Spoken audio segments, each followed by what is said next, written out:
Welcome to the First Thoughts Talks strand of the Galway International Arts Festival Autumn Edition. This unusual version of the festival is taking place against the backdrop of the COVID-19 epidemic, which has hit arts events particularly badly. Many people have lost their livelihoods. A lot of venues are left empty for months on end. We're very proud to be able to present a varied and interesting festival and to embed our wonderful speakers for First Thought within it. A very warm welcome to our online viewers joining us live for each of the talks. Remember, you can watch them all later on the GIAF channels or listen to them on the GIAF podcast series, and indeed watch them on the GIAF website, so they're very accessible to you. First Thought Talks are presented in partnership with NUI Galway, the festival's education partner. Does culture drive human evolution? Gaia thinks it does. She claims that 4 evolutionary drivers, fire, language, beauty, and time, are further transforming our species into a superorganism, a hyper-cooperative mass of humanity that she calls Homo omnis or Homni. Drawing on cutting-edge advances in population genetics, archaeology, palaeontology, and neuroscience, her book Transcendence compels us to reimagine ourselves, showing us to be on the brink of something grander or potentially more destructive. To think of humans as a smarter sort of chimp with cool tools is to miss what is truly extraordinary about us. Gaia Vince, author of Transcendence and Adventures in the Anthropocene, will be in conversation with Maureen Kennelly, Director of the Arts Council of Ireland.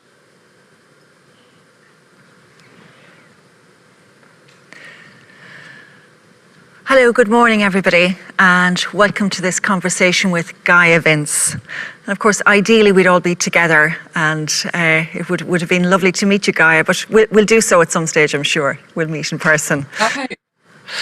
And so over the course of the next hour or so, we're going to explore some of the themes of your beautifully written book, Transcendence. Thanks so much for agreeing to talk to us this morning. This is a festival indeed dedicated to transcendence, so it's particularly apt that you're joining us. This festival is known for the transcendent experiences it's given to hundreds of thousands of people over the last decades. So you're particularly interested in the connection between humans and our planetary environment. In 2015, you became the first woman to win the Royal Society Science Book of the Year for that brilliant book, Adventures on the Anthropocene. And in this book, you beautifully combine history, neuroscience, anthropology, paleontology, sociology, social psychology, just to mention some of the disciplines that you've blended so beautifully together. So welcome, Gaia, and thanks so much again for making the time. And first off, I actually want to ask you about your name. I hope you don't mind. Can you tell me how you come to have it? Well, first of all, it's my great pleasure to be back in Galway, even though it's only virtually. I wish that I was in this beautiful city on the edge of the sea. It's in the west of Ireland. It's lovely. So my name, well, it's the Greek goddess of the earth, and I can thank my father for that, because he was studying ancient Greek at the time of my birth, and so I had this unusual name, which a bit of nominative determinism perhaps, because the earth has actually been a big passion of mine ever since. We could see then how strongly that influence came through. It's terrific. So tell us what sparked the idea for this book. Well, it's all about connection. It's all about connectivity. So the fact that we live in this human system, and we evolved as part of a planetary system, and how those two interact. And these have been like huge passions of mine. And so the research that came out of my book about the Anthropocene, this idea of a planet dominated by humans, the fact that human systems now drive planetary changes, whether it's river systems or the temperature of the oceans, or where a species extinct or becomes a novel species in an ecosystem. All these things are driven by humans. And it really led me to think, why humans? Why is it not chimps that are driving the planet? Why is it not ants? What is it about humans? And if you believe, as I do, that we evolved as part of a long biological process of evolution, of minuscule changes to DNA over eons, then what on earth led to this species that became so dominant? And that's what I wanted to understand. I wanted to understand our transcendence from every other species to become this extraordinary planetary driver, and what led to that. And so that for me is the biggest question. You know, why us? What made us? What is the story of humans? And story is something that is a hugely important element in the book. There's a playwright called Enda Walsh, whose work you might know, who's very connected to the festival here. He's got a great play called The Walworth Farce, and there's a great line in it, "What are we if not our stories?" In fact, he's got a show here, a rehearsed reading later this week. So tell us about the part of story, and you've got a beautiful reference to Songlines that I'd like you to read. Yeah, well, story, I mean, I'm talking to Irish people. You know better than anyone, I'm sure, that stories are just really at the heart of how we interact with the world. Like, our brains are cognitively changed, and they're optimized to understand the world through stories. And that's what really brings us together. It draws us together. It's a community experience. So I will read about. I believe that its stories really evolved as a human survival tool. They have saved us, and I will read a little bit about Songlines. I'm sure some of your listeners will know about Bruce Chatwin, who really he wrote so beautifully about the Australian Aboriginal songlines, which. So you'll be familiar with them, but just to remind us, these songlines are these extraordinary oral maps. They are stories. They talk about land, people, culture, and they are essential to Indigenous Australian identity. Yes, and they probably saved the Aboriginal people from extinction. So I'll just read a little bit from there. Around 20,000 years ago, a trenchant ice age devastated Australia's environment. On the other side of the planet, the Eurasian ice sheet extended 4,500 kilometres across, and on its own lowered global sea levels by 20 metres, locking up so much water that rains failed across the world. As the droughts became more severe, conditions became impossible for many mammals. Australia's giant marsupials all died out during this time, and the human population crashed by 60%. Those groups that managed to cling on were increasingly isolated in geographically distant refugia across the vast continent, and the situation persisted for thousands of years. Small isolated populations experiencing incredibly challenging environmental conditions deliver the classic ingredients for an extinction. With the gene pool not being sufficiently refreshed, devastating mutations creep in and weaken the population. What should have been an evolutionary dead end, a human population isolated from the rest of the world's people for tens of thousands of years and then split into tiny, isolated groups, did not result in local extinction. How did the Aboriginal Australians survive when so many other big animals died out? The songlines saved them.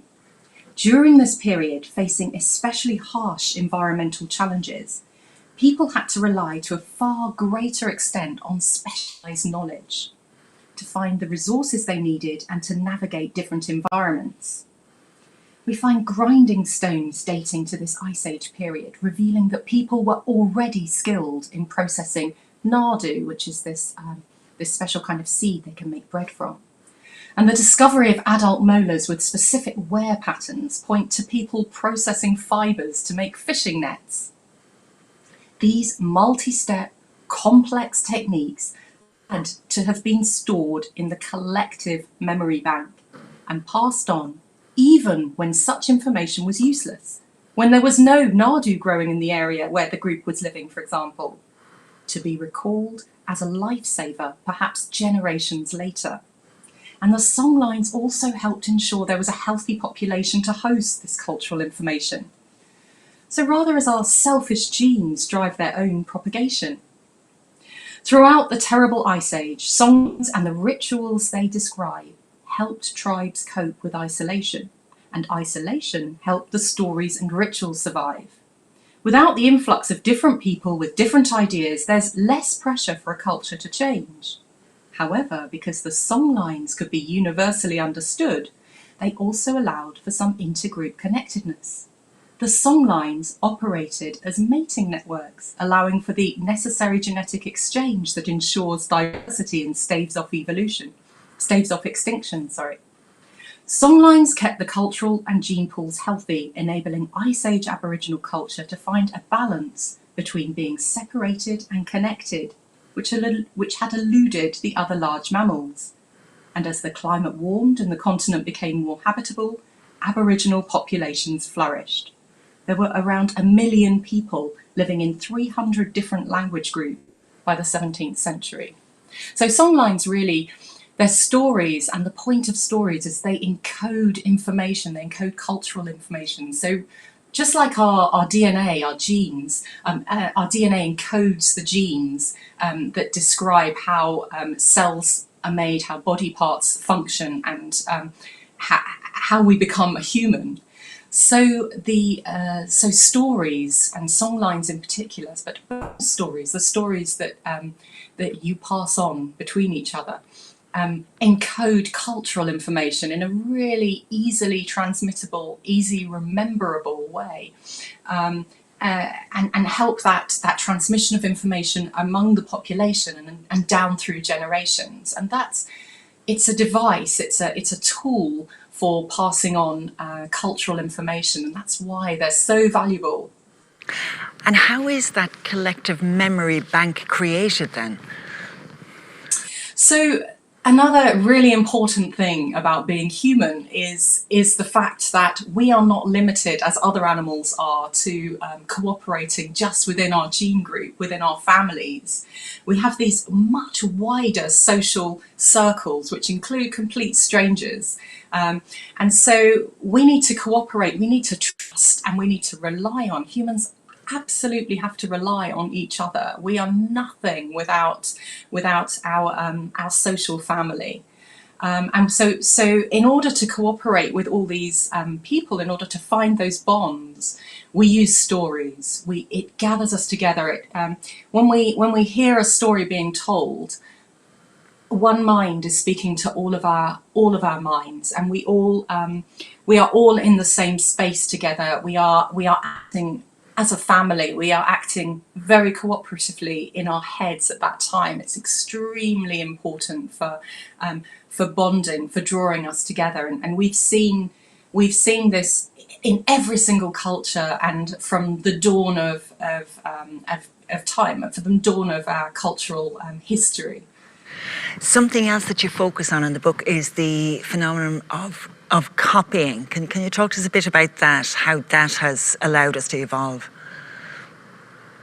Yeah, so copying is at the heart of evolution. It's only by copying what came before that we transmit that information. So with genetics, those genes are copied, our DNA is copied. Through cultural evolution, that cultural information is copied.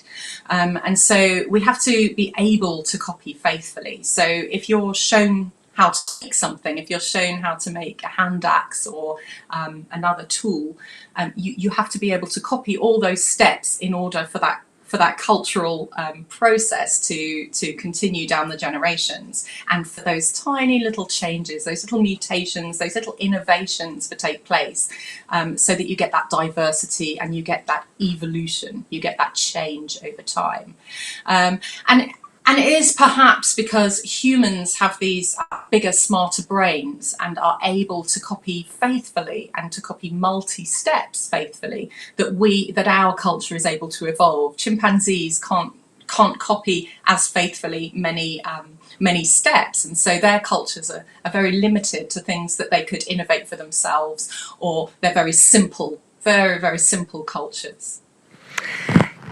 which kind of brings us on to language, and you quote the Turkish English writer Elif Shafak about how language expands our brain. I think that's how you put it. But you have a beautiful piece in that section of the book about whistling in La Gomera that I'd love you to read. Sure, yes.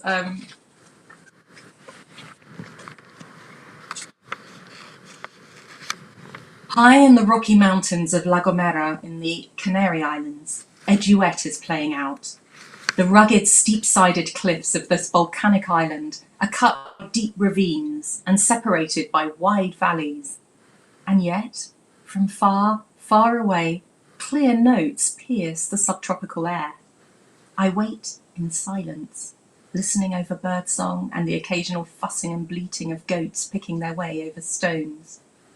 Then, from somewhere just above me, comes the tuneful reply. The people here communicate across the unforgiving landscape in an ancient whistling language called Silbo that carries the conversation as far as 8 kilometers, from mountain to mountain, between remote farms and villages. As one old goat herd says, it's cheaper and faster than using a mobile phone, and it never lacks signal. Silbo is now taught in La Gomera's schools, although many children learn it along with Spanish as a mother tongue, inserting a knuckle into their mouth to make the sounds, or learning to perform a particular tongue fold. It is like birdsong that blackbirds have been known to mimic dialogue. I absolutely love that. So talk to us a little bit about just the power of language and how it helps us evolve.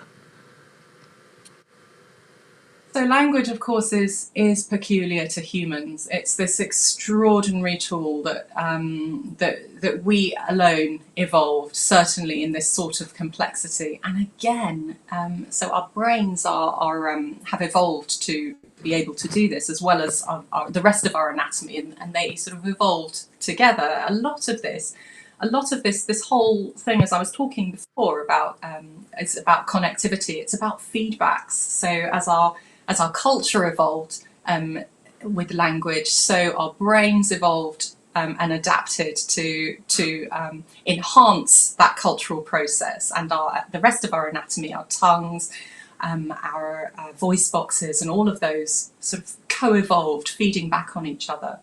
And language enables us to pass on cultural information in an incredibly precise way and to many people at once. So with copying, I have to have people right next to me seeing what I'm doing. With language, I can talk to an enormous group, and that message can then be sent through other people speaking. I mean, it seems completely obvious, but actually it's an incredible process that only humans can do.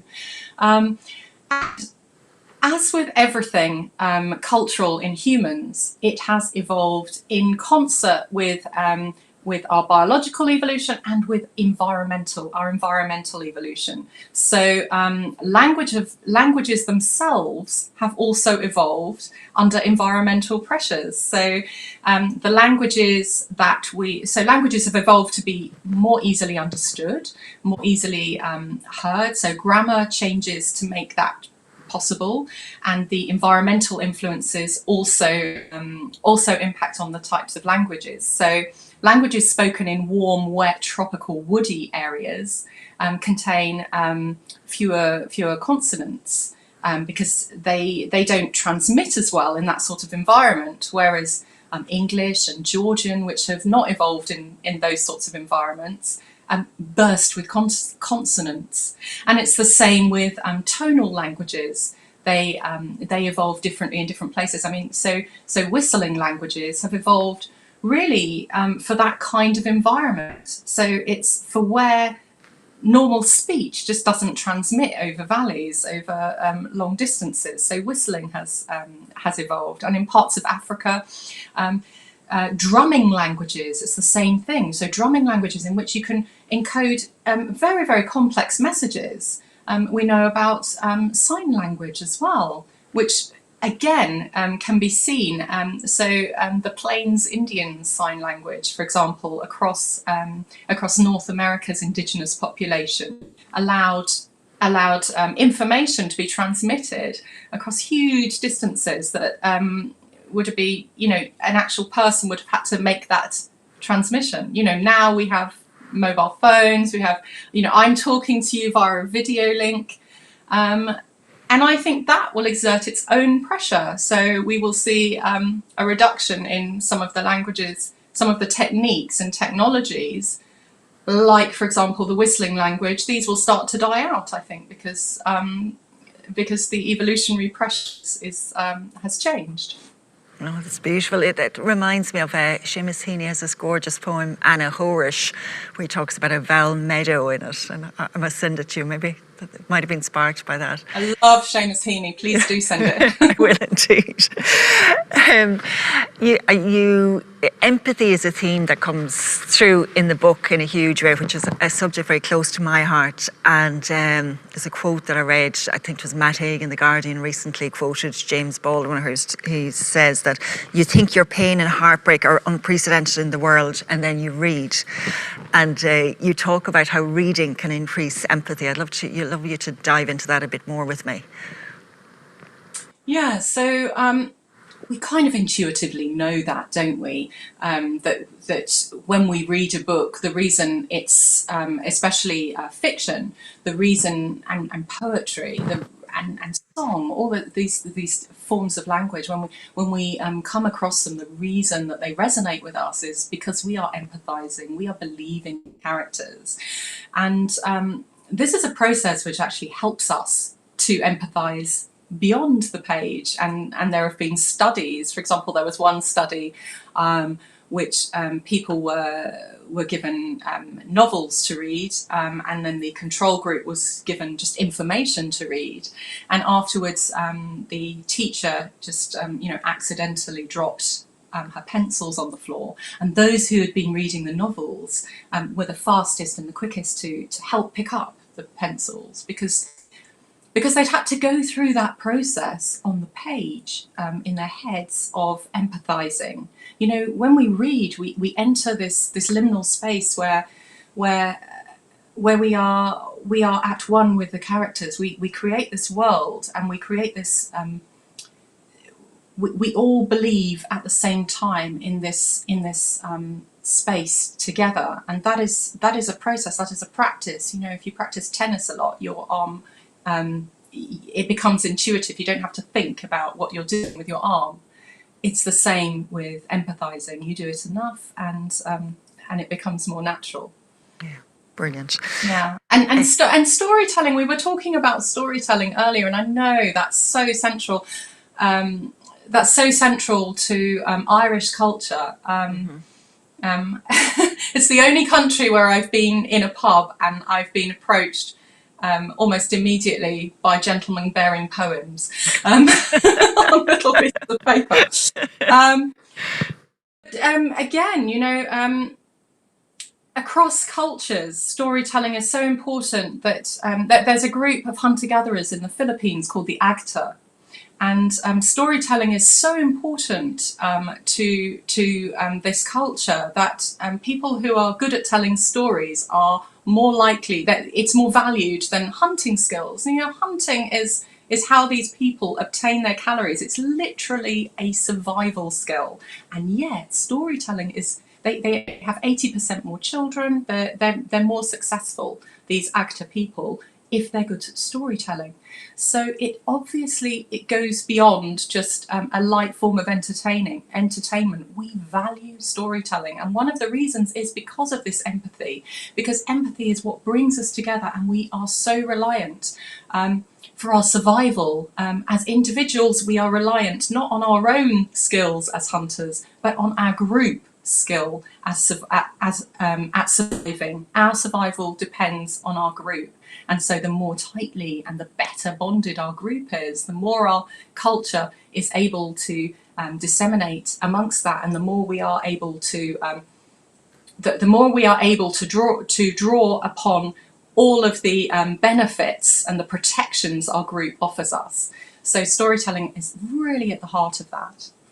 And I think it's Rachel Clark's book that talks about storytelling in medicine and how much stories, you know, as you say, they save lives, that this is now just becoming more and more appreciated and understood by people. I mean, she's incredible. Yeah, how she's I mean, she's incredible anyway. But how she really is able to show as a doctor how important stories are to our survival, directly our medical survival. It is absolutely crucial. It gives us hope, and it gives us that sense of community, because we depend on the group, because we depend on others that we're not related to. We have to form this this kind of cultural family. So although we're not related by directly by blood to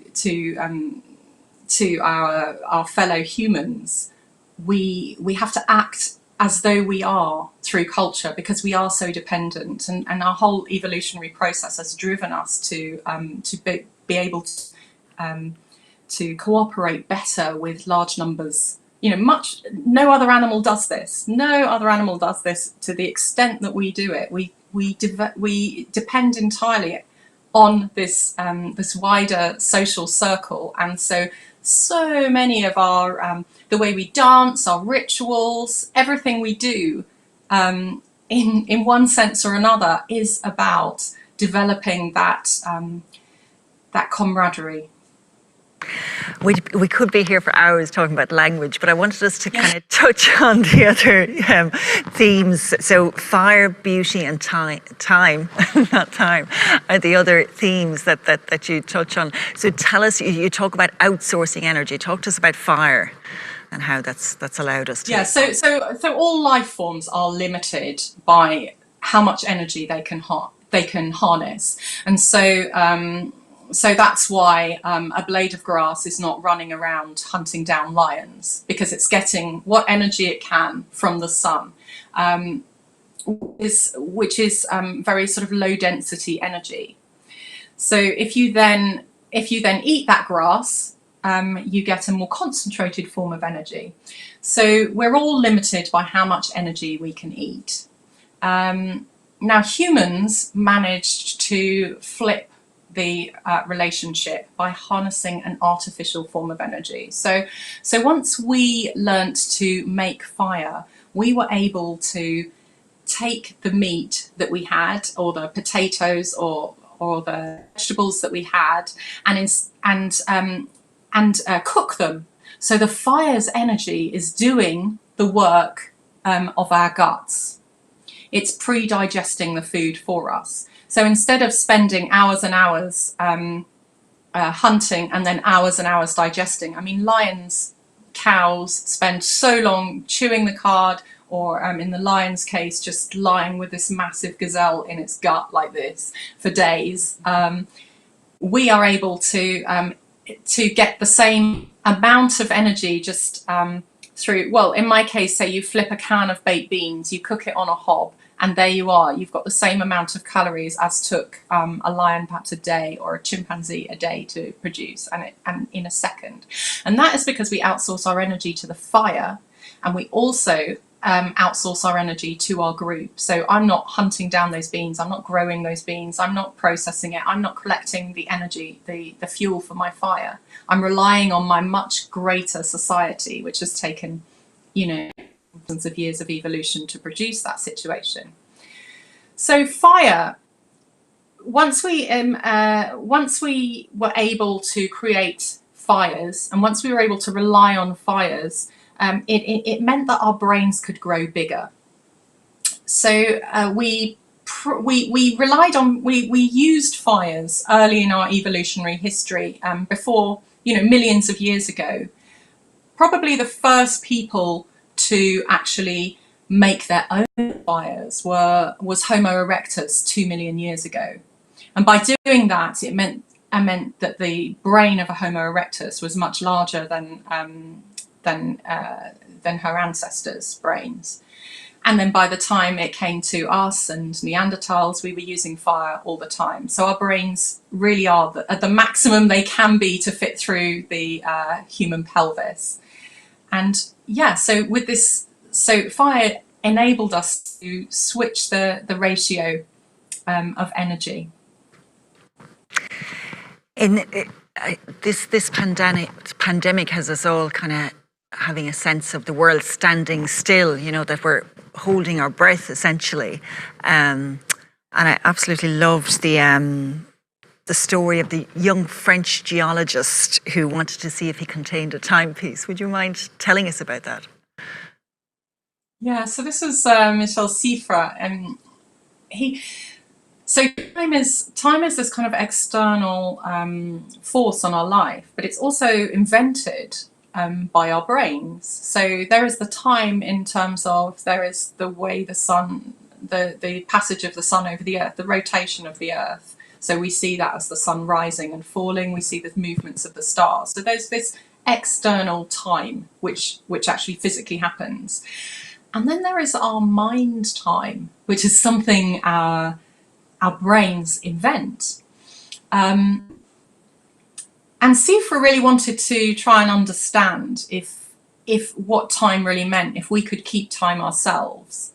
And so he underwent this completely, actually crazy expedition into a mountain, into a glacier, underneath a glacier, into a mountain, into a sort of dark cave, along a passageway, and he ran a telephone line down into that passageway, and he had some researcher friends stationed outside manning the telephones, and he was there for I think it was about 2 months underground, alone, with just his food supplies, with no contact.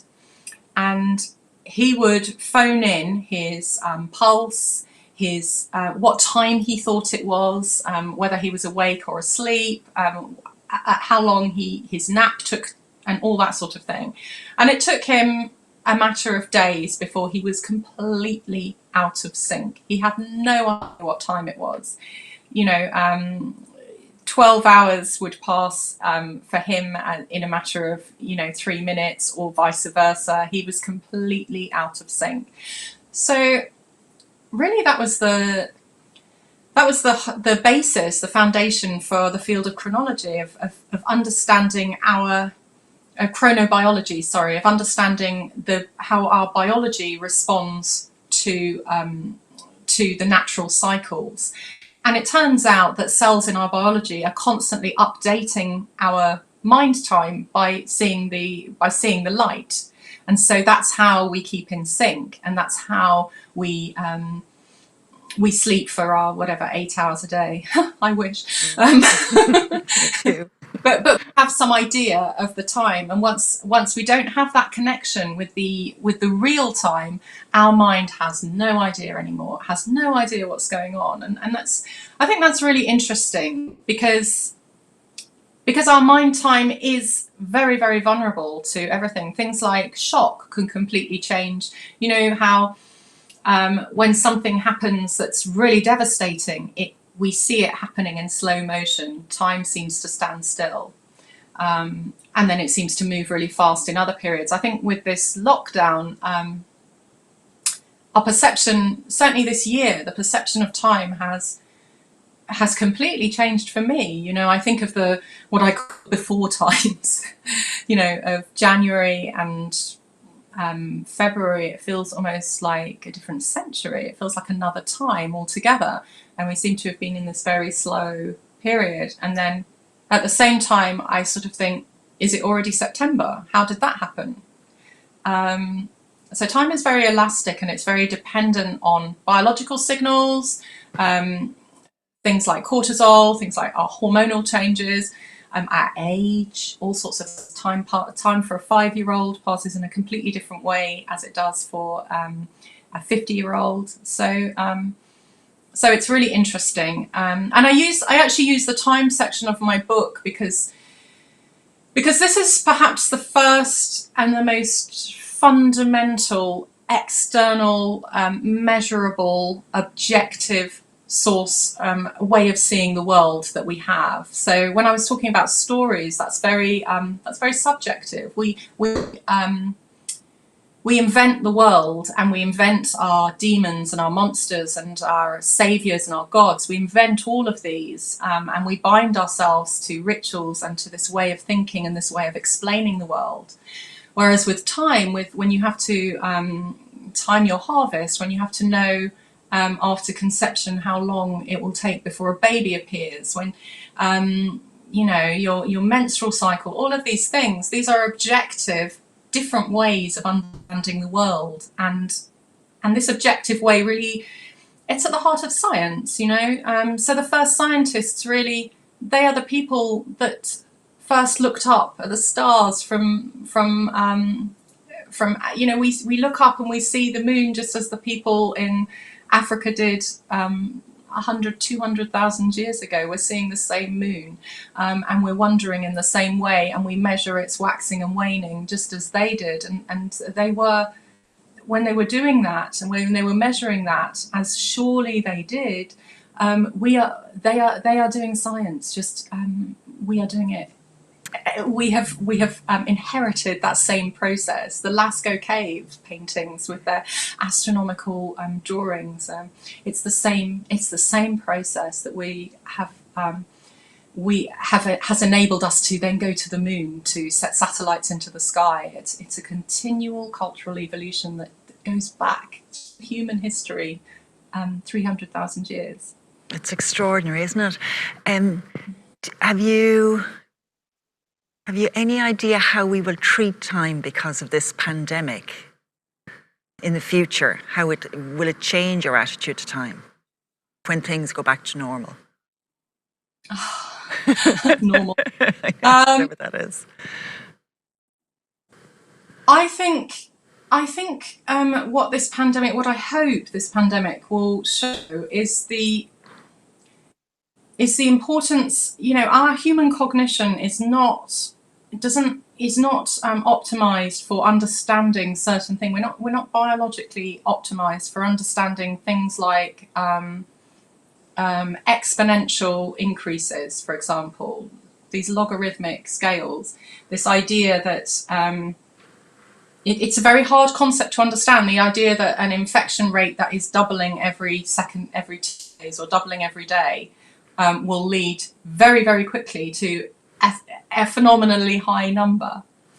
And we've known that for a long time. There was that, was it one of the, I can't remember, was it one of the Arabian Nights or stories, but the idea, there was somebody won a prize in some ancient story. Someone won a prize and they said, what would you like? You can have all this gold. And he said, you know what, I would like a chessboard, and then I would like 1 grain of rice on the first square, and then the second square double that, the third square double that, all the way. And the king was like, what a humble request, yes, fine, no problem. And of course, halfway through the chessboard, he'd used all the rice in the kingdom, because that's how exponentials work, and that's how infection rates work, and that's why we have to understand that we have to act early on these things. And that's this plastic idea of time that we can't get our heads around, because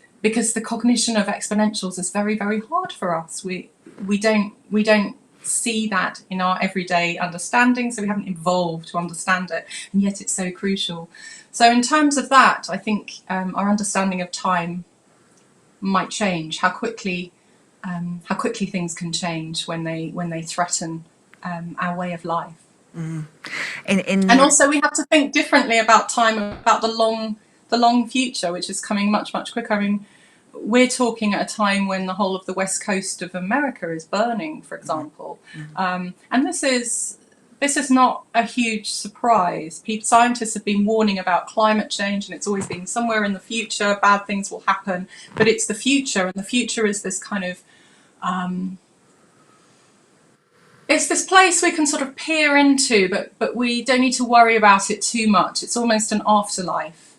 and yet it's not an afterlife anymore. It's our life. It's not generations ahead. It's right now. And so our concept of global planetary change, of climate change, of these huge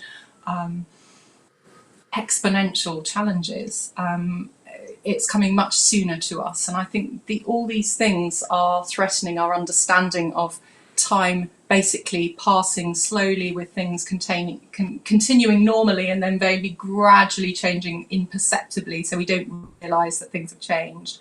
And that's how a lot of things happen. That's how a plant grows. You know, you can't, if you watch it, you can't see it growing, but then in a few days you might get a flower.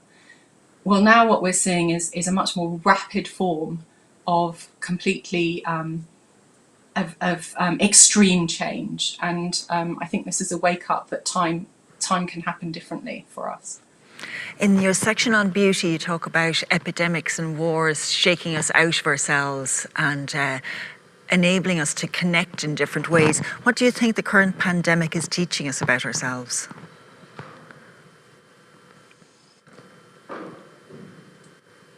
So, well, first of all, we created this pandemic. Our human systems created this pandemic. This is an organism that lived, this virus lived, it comes from a virus that lived in the heart of a rainforest and infected animals of the rainforest. But because we now are changing the planet, and we are extracting things out of that rainforest. And why are we doing that? You know, it's almost certainly connected to pangolins, right? Which is a small, quite a cute creature, which has value, and that's something peculiarly human as well. This idea of valuing things which are valueless, essentially, for our survival. You know, the reason we like pangolins is because it has been decided by a community that pangolin scales are highly valuable. I mean, this is mad. It's the same madness that decides that gold, a metal that is completely inert, very soft and not very useful for anything, is incredibly valuable. It's exactly the same mechanism. We decide that things that are useless to our survival because they are beautiful are valuable to us. It's the same idea. So pangolin scales, it's essentially keratin. It's the same material as our fingernails, but you don't see people selling fingernails clippings for any value at all. It's exactly the same protein. So it has been decided culturally that is very valuable. So therefore, these animals have been taken out of their natural environment, and that gives an opportunity to a virus that used to infect that animal to skip to humans, and then it evolved to become transmissible among humans and to infect humans. And because of our human system, because we are now globally connected, we operate as this huge superorganism on the planet. This organism then has this opportunity to skip across the human systems that we have created, and that then affects our economic system. Shutdowns, it affects different sectors of society differently because of our human system. It's incredible what it's done, essentially. So my whole book, my last book, it's essentially about the interactions between human systems and planetary systems. That's what I'm fascinated with. And this pandemic has made that visible. It's made that immediately visible, the way they're all connected and how it works. You can see how one virus affects car sales in Japan. You know, it affects electricity output and the type of electricity we use in the US. It affects the pollution level in London. I mean, it's you see that interaction. It's made visible in a very, very short period of time. But it's also shown us that, you know, our Achilles heel is our connectivity, but it's also our salvation, because it's through the cooperation of nurses and doctors working together, despite all kinds of political defences between and antagonisms between various countries. Scientists and researchers have collaborated and cooperated as never before on trying to find solutions, on trying to make vaccines, on trying to make treatments for this. People have come together to help feed vulnerable people in order to, they have stayed locked down. This is against everything we've evolved to do, all of our behaviours, all of our evolved behaviours, all of our, the way we interact, which is by socialising. We have voluntarily cut ourselves off from all of, not because somebody is going around with a gun saying, I will shoot you if you don't stay in your home, but because we cooperate to save each other, to help each other. We know that it's the right thing to do. It brings out really what an extraordinary species we are, that this quickly we can change our behaviour at personal cost, you know, because for a lot of us, the risks of the infection are actually not that high. And yet we know that there are vulnerable members of society and we are protecting those complete strangers we may never meet, you know. So that is the kind of creature we are. And that I believe is what will prevail out of all of this. Somewhere you refer to a kindness contagion, and which is just such a lovely concept. How is kindness going to help in our future evolution? Yeah, well, we have evolved to be kind and to respond to it.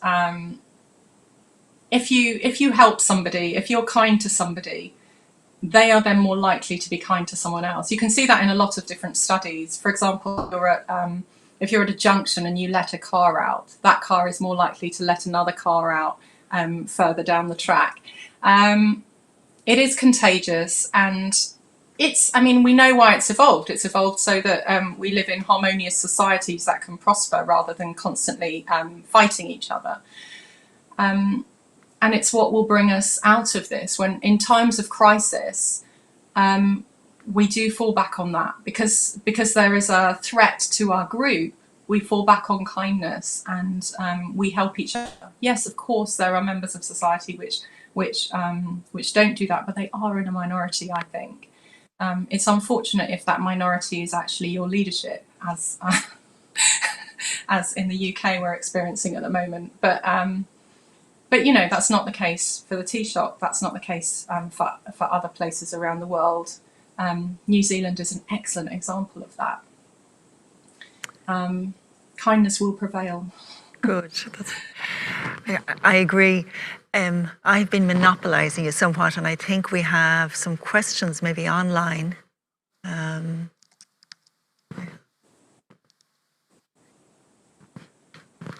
think there's a question coming through there, because I was going to ask you then. I'm a fangirl of the book, as you can tell, but I've been going back to the final kind of closing pages again and again. So I was going to ask you. Oh yeah, so we have a question, I think. Yeah, so we've got three questions here. The first one is given how competitive we are now, will humanity be more competitive or more competitive? Sorry, will humanity be more cooperative or more competitive in the future? So yeah, there's this constant tension, isn't there, between cooperation and competing for survival. And what we've done is we have competition through cooperation. So because our personal survival relies on our group survival, it's the most cooperative groups win in competition with each other. And we see that, for example, in groups like armies, this idea that they have to, they go through initiation ceremonies and they're sort of tested because the army is only as strong as they are tightly bound to each other. That's how it works. And that's how it works in our broader society as well. The more we care about each other and the more we look after each other, the more we will win. So I don't see that changing myself. I think what's happening is we're becoming more of a global society, where we're acting more as I say that we are evolving towards sort of superorganism of humanity, and we're acting as this huge society. And the more cooperative our society is, the more we are able to face these extreme challenges of global climate change, biodiversity loss, of poverty and inequality, all these things that we face. I think we will do much better at if we cooperate. If we compete, that leads to a breakdown, essentially, of the cooperation. And I think, I hope that doesn't happen, because I think that cooperating, there is competition in some areas of this, which is what leads to this kind of this evolution by natural selection of ideas, of technologies. The weaker, the ones that don't perform as well, fall away. So there is always some competition in there. It's not a kind of either or, but the general idea of caring for each other, I think, is our strength.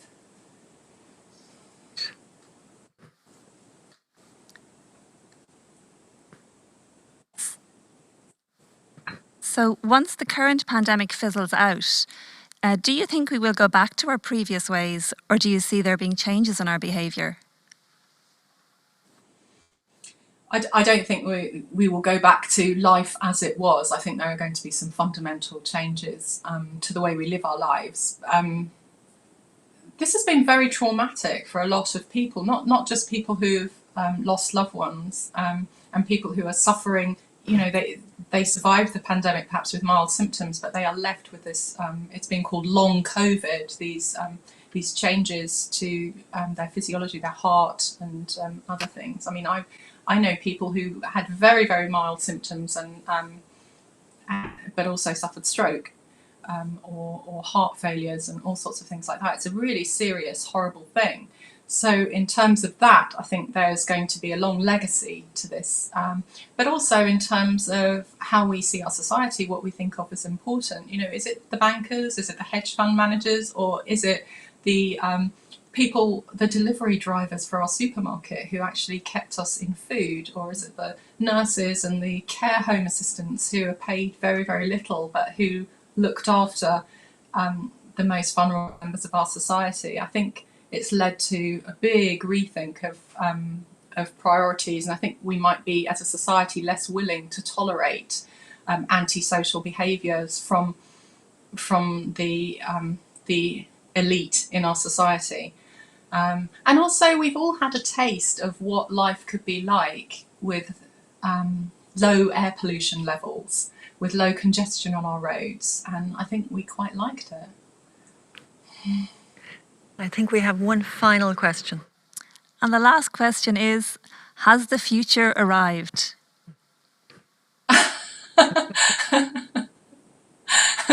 Well, the future keeps arriving, right? It's always arriving. The future is always arriving. I don't really know what that means. The future's just a concept, isn't it? So for an old person, this is the future. For a small child, the future is a long way ahead, but also at the weekend. So that's it. It's all about perspective. Gaia, thank you so much. Is that another edition of your book I see behind you in another? It looks like a different cover. So this is the US edition. Okay. Oh. Cover. I really like the different covers. This one. Yeah. This is the UK edition, which is such a beautiful cover as well. Beautiful. I'm really lucky. And I guess lots of your events were cancelled. Lots of your in-person events have been changed. Yeah, totally. From March onwards, everything was cancelled. Hay, Edinburgh, Cheltenham, just one after the other. I was looking forward to going to lots of different. Galway, I'd have loved to be there in person. It's amazing. It's I didn't suffer terrible effects of COVID at all, so I can't really moan about it. But it's been, the book came out and then just immediately shut down. So So it's really, really hard for writers and creative people generally, you know, for literary festivals. There is something really, really precious as a writer when you're sort of sealed in your office and everything's takes place in your head invisibly. To have that wonderful period at the end where you actually meet people who've sort of shared the ideas because they've read your book and can talk. You can talk to these people and you meet other writers, and it's really. I really love festivals. I love that camaraderie between other writers and readers and sharing that space. So it's incredibly sad, and I really, really worry for the whole arts sector, you know, with theatres closed, art galleries sort of open but hardly, museums, all the writers' festivals. It's really, really hard time, and we need this more than ever. You know, we need that way of testing and sharing ideas at the moment. Yeah, the pandemic has certainly shown us how much people need and cling to the arts. So it's kind of paradoxical in a way that it's kind of taken this to make the argument that this is why they're such a vital part of society. And my heart breaks for you and for all those other writers who've lost out on so much, you know, and I hope that people support, obviously, what you do. I mean, it's great that at least people can still buy and read your book, you know, but a time will come again when you'll come to visit Galway, I hope, and other festivals in Ireland, because there's a great network of festivals here. But it's a fascinating book, and congratulations. It's a really inspiring read, and as I said, so congratulations to you, and thank you so much. And I was hoping you might close us out by reading those final 2 paragraphs. I think they're just gorgeously inspiring. They're like a clarion call to me. I've certainly found them like that in the last few months. So thank you. It's been such a pleasure. Thank you so much for inviting me to this festival, because, you know, as you say, it has been really hard. And, you know, books are... I think people get the impression that because everybody can write to a certain extent, they get the impression that, you know, that it's just something you kind of knock off. But it's actually years of thought and work and difficulty, and then to shut down the sharing of that is hard. And there are so many writers really struggling. And I really want to say, go out, buy their books, talk about them, share their ideas. Need that. Absolutely. So I will read this. We are now at a point of unprecedented genetic, cultural and environmental power as a species, and we are linked to virtually every other person on Earth. We are embodied individuals trapped in a temporal existence, but we are also network data streams, memories and influencers, and part of a grander humanity. Our decisions today have far-reaching consequences that imbue us with responsibility to become good ancestors, to take the long view and time travel forward, to imagine the well-being of billions of people whose lives will be lived in the world we are currently making. Centuries ago, leaders of the indigenous North American Iroquois people created 7-generation stewardship, instructing people to consider the impact of every decision on their children 7 generations into the future. In the precious few decades that Earth is ours, while we enjoy the gardens planted by our ancestors, we must not steal the shade from our descendants. As I write this, high in the night sky, a very constant shooting star has crossed my window. It is the International Space Station, an extraterrestrial home in space, permanently occupied by the only life form capable of doing so. Through hundreds of thousands of years of human collaboration, we have achieved the most incredible magic. We are all part of something extraordinary. Our iterations of the body of our collective culture takes us in unpredictable directions. They create for us new problems, but also, we hope, their solutions. After all, there is nobody but us.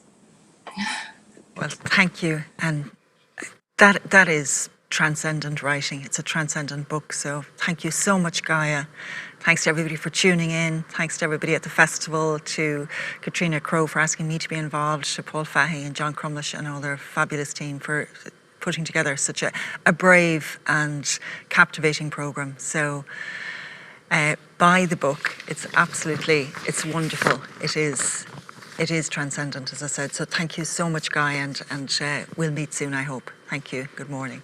Thank you, and enjoy the rest of the festival. It's a great lineup.